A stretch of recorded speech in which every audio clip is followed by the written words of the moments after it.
Billede nummer 1. Du skal lige ud i krydset. Der er ingen kørende bagude. Hvordan vil du fortsætte? 1. Jeg skifter til den venstre af de 2 midterste vognbaner. Ja. 2. Jeg kører langsomt frem ved siden af bussen. Ja. 3. Jeg er parat til at standse. Ja. 4. Jeg bliver i højre vognbane og standser bag bussen. Nej. Ved ligeudkørsel i kryds skal man placere sig, hvor det er mest hensigtsmæssigt. Og her er det ikke hensigtsmæssigt at placere sig bag bussen, når man skal over et kryds, fordi den accelererer langsommere. Billede nummer 2. Du vil svinge til venstre i krydset. Hvordan vil du køre? 1. Jeg holder min bane. Ja. 2. Jeg kører helt frem til krydset med det samme. Nej. 3. Jeg bremser. Ja. Bilen foran dækker for fodgængerfeltet. Måske er der en fodgænger på vej over. Billede nummer 3. Du har indhentet de 2 biler med campingvogne, der kører langsomt. Der er ingen kørende bagude. Hvordan vil du fortsætte? 1. Jeg overhælder begge campingvogne med det samme. Nej. 2. Jeg overhælder den nærmeste campingvogn og trækker ind foran den. Nej. 3. Jeg sætter farten ned. Ja. 4. Jeg trækker lidt til højre på kørebanen. Ja. Ved nærmere eftersyn kan man godt se den modkørende, og selvom man kan nå at komme ind foran den første campingvogn og trække ind imellem, så må man ikke gøre det alligevel, da man så stjæler sikkerhedsafstanden. Billede nummer 4.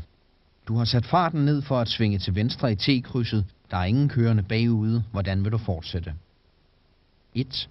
Jeg er særlig opmærksom på modkørende. Ja. 2. Jeg svinger til venstre med det samme. Nej. 3. Jeg bremser. Ja. 4. Jeg venter med at svinge til den modkørende er passeret forbi. Ja. Hold altid tilbage for modkørende ved venstre sving. Billede nummer 5. Du kører ca. 50 km i timen. Hvordan vil du fortsætte? 1. Jeg fortsætter med samme hastighed. Nej. 2. Jeg er særlig opmærksom på kørslen længere fremme. Ja. 3. Jeg er særlig opmærksom på vejens tilstand. Nej. 4. Jeg lader færdslen længere fremme svinge. Nej. Selvom den modkørende traktor ikke blinker til venstre, skal du være opmærksom herpå. Vejens tilstand i dette billede har ingen betydning, da den er tør. Billede nummer 6. Hvad er den højst forsvarlige fart gennem dette sving? 1. 70 km i timen. Nej. 2. 50 km i timen. Nej. 3. 20-30 km i timen. Ja. Billede nummer 7. Du kører ca. 40 km i timen. Hvordan vil du fortsætte? 1. Jeg bremser hårdt med det samme. Ja. 2. Jeg fortsætter med uændret fart, ca. 40 km i timen. Nej. 3. Jeg er særlig opmærksom på cyklisten forude. Nej. 4. Jeg trækker længere til venstre på kørebanen. Nej. Her er det fodgængeren, der er mest vigtig at lægge mærke til. Derfor skal man ikke være opmærksom på cyklisten. Billede nummer 8. Du er kørt ud til midten af vejen for at svinge til venstre. Der er ingen kørende bagude. Hvordan vil du fortsætte? 1. Jeg holder tilbage for modkørende. Nej.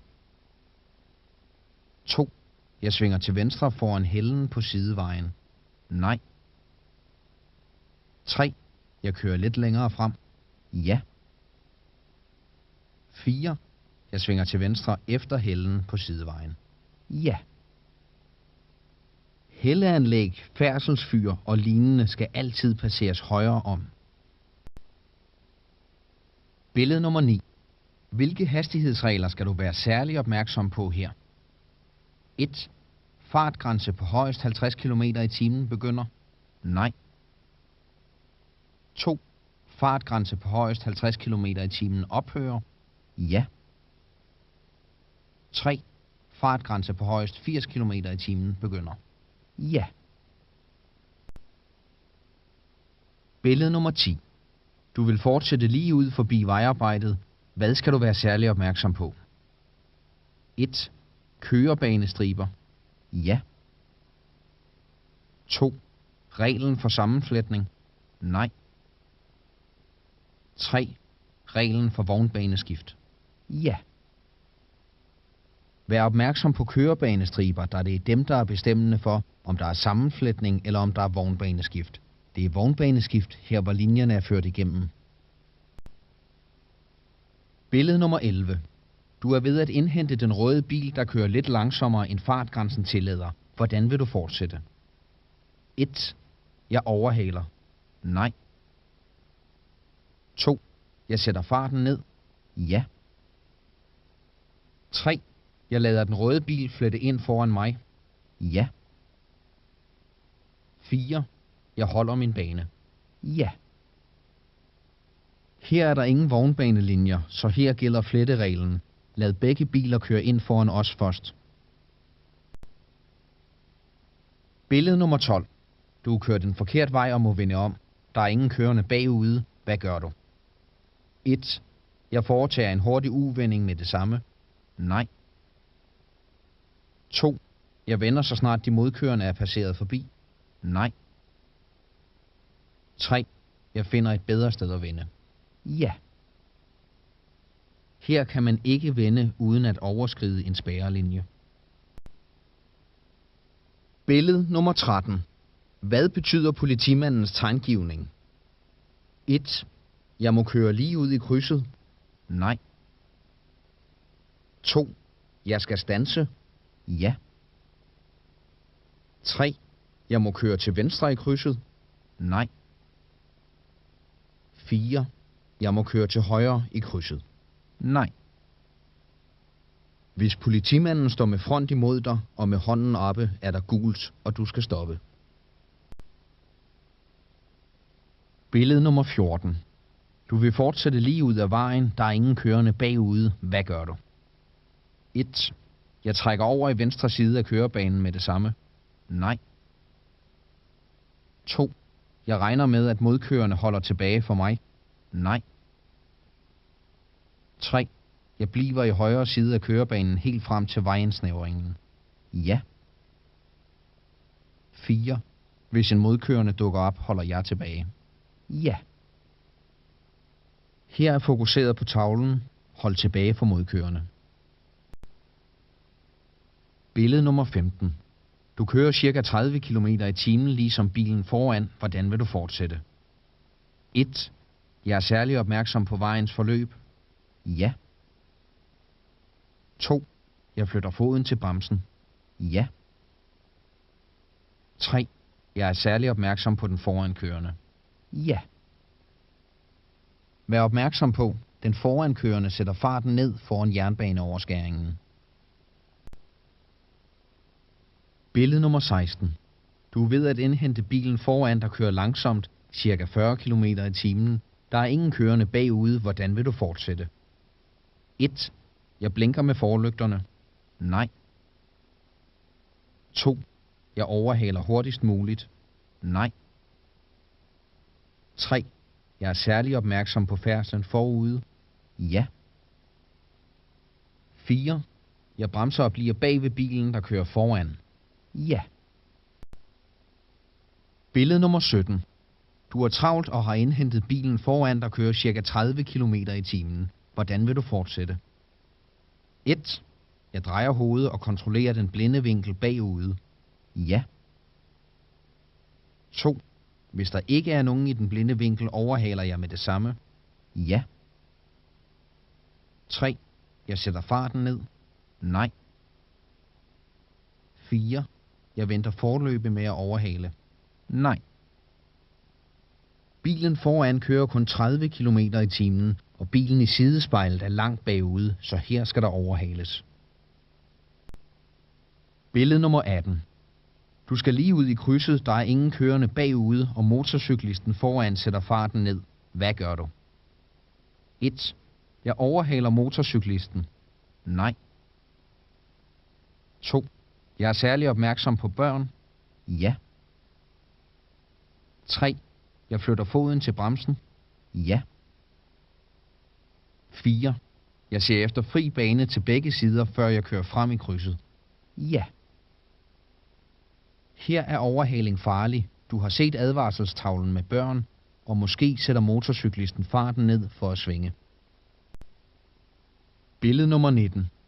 Du vil svinge til højre, så snart det er muligt. Hvad gør du her? 1. Jeg standser ved fodgængerfeltet. Ja.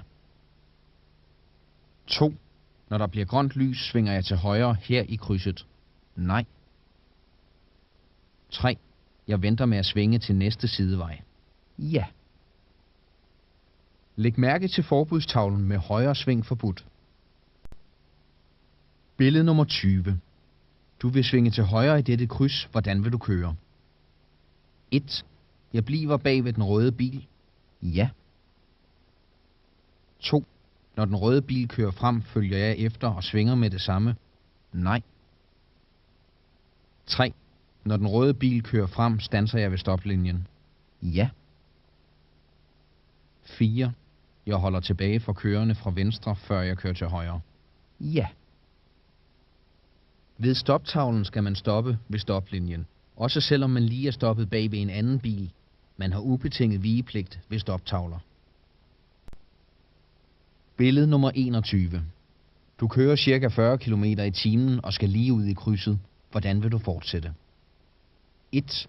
Jeg fortsætter over krydset med uændret fart, ca. 40 km i timen. Nej.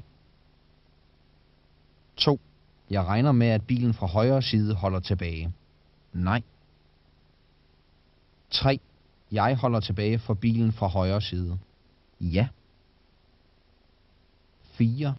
Jeg orienterer mig til begge sider, før jeg kører ind i krydset. Ja. Der er altid højre vigepligt, hvor der ikke er afmærkninger for nogen af siderne. Se altid til begge sider, før du kører ind i et kryds. Billede nummer 22. Du er ved at svinge til venstre i dette T-kryds. Der er ingen biler eller motorcyklister bagude. Hvordan vil du fortsætte? 1. Jeg advarer cyklisten med et hornsignal. Nej. 2. Jeg regner med, at cyklisten holder tilbage. Nej. 3. Jeg fuldfører venstresvinget i stor bue med det samme. Nej. 4. Jeg holder tilbage for cyklisten. Ja. Billede nummer 23. Du er ved at køre ind på en motorvej. Bilisten foran tøver med at flette ind. Der er ingen kørende bagude i den nærmeste vognbane på motorvejen. Hvad gør du? 1. Jeg bremser. Ja. 2. Jeg bliver forløbet bag den forankørende. Ja. 3. Jeg kører ind på motorvejen over de punkterede striber med det samme. Nej. Ved sammenfletning som her skal man altid ud til enden af tilkørselsbanen, før man fletter ind. Kører man over linjerne, er det vognbaneskift og ikke sammenfletning. Billede nummer 24. Du er stået ud af den røde bil. 1. Må du parkere bilen her? Nej. 2. Må du lade bilen stå her i 2 til 3 minutter? Nej. Der skal være mindst 12 meter fra busstopstedet. Billede nummer 25. Du er stået ud af den røde bil. 1. Må du parkere bilen her? Ja. 2. Må du lade bilen stå her i 2 til 3 minutter? Ja.